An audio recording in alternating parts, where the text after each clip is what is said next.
Serial, it's not what you eat for breakfast every morning. Serial was the first podcast to ever reach 5 million downloads.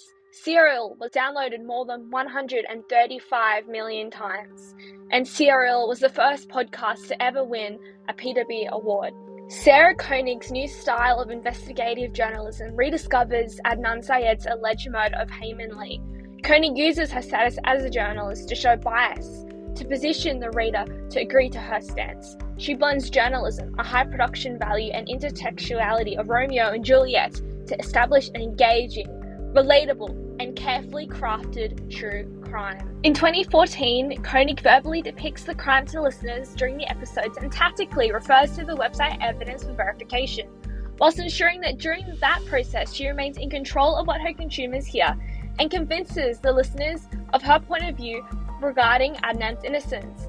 In season 1 of the revolutionary investigative journalism podcast Serial, Sarah Koenig skillfully positions listeners through textual authority, rhetorical devices, and podcasting elements to believe Adnan Syed is innocent.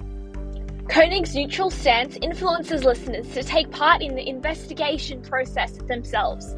Like the Choose Your Own Adventure novels, Koenig allows her listeners to make up their own mind about the case by providing consumers with mediated evidence encompassing both perspectives, whilst gaining the ultimate textual authority, creating a connection between the listener and Syed. In the first episode of Serial, The Alibi, Koenig begins the season by informing listeners, and I'm not a detective or a private investigator. I'm not even a crime reporter. But yes, every day this year, I've tried to figure out the alibi of a 17-year-old boy. She highlights that she is not a professional, demoting her authority to resonate with her target audience. Koenig then regains her status when she indicates her ethos, positioning listeners through her credibility to trust her. In episode 2, The Breakup, Koenig responds to Jane Efron, Adnan's English teacher, with a neutral comment after disturbing evidence. All this information, every scrap, it's currency for whatever side you're on. It's spin.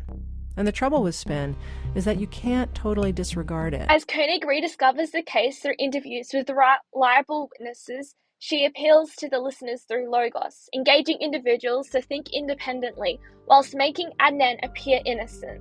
Koenig plays the innocent game, allowing rhetorical devices to elicit a mediated response from her listeners, supporting her conviction of Adnan's innocence. Despite Koenig declaring neutral, it is obvious that her intentions are elsewhere through utilizing podcast elements. Sarah Koenig skillfully features language conventions and personal vulnerabilities to convince consumers of Adnan's innocence. Koenig employs her platforms to emphasize the involving inconsistencies of the case through a high-quality production value. Koenig utilizes a casual tone when describing Adnan's characteristics in The Alibi. Is that he has giant brown eyes, like a dairy cow. She admits to her own vulnerabilities through a simile, relating to her audience through pathos while mentioning the innocence of Adnan, because cows don't murder people.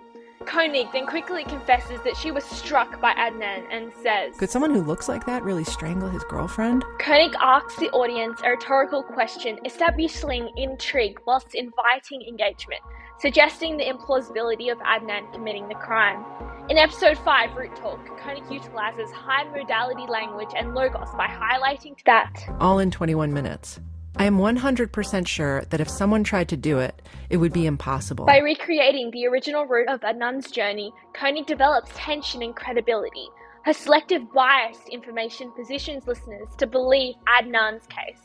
During Root Talk, Koenig referenced prosecutor Casey Murphy's closing statement to the jury, stating, "The most important thing for you to remember about Jay's testimony is that it does not stand alone. It is corroborated," implying that Jay's testimony is deceptive of the truth and Adnan is innocent. Participants are further encouraged to explore evidence about Jay's corroborated timeline on the Serial website affirming Adnan's innocence. During episode 8 of Serial, The Deal Jay, Koenig addresses Adnan's court case by interviewing the expert homicide detective Jim Trainum, who states, "I don't believe Jay's version." Trainum utilizes high-modality language establishing ethos with the audience, indicating the innocence of Adnan driven by a fostered connection from previous episodes.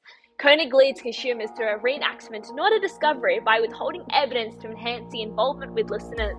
In episode 10, The Best Defense is a Good Defense, during an interview with Adnan's mother, Shahim Raham, she accuses the jury of religious and racial profile, biasly stating, discrimination.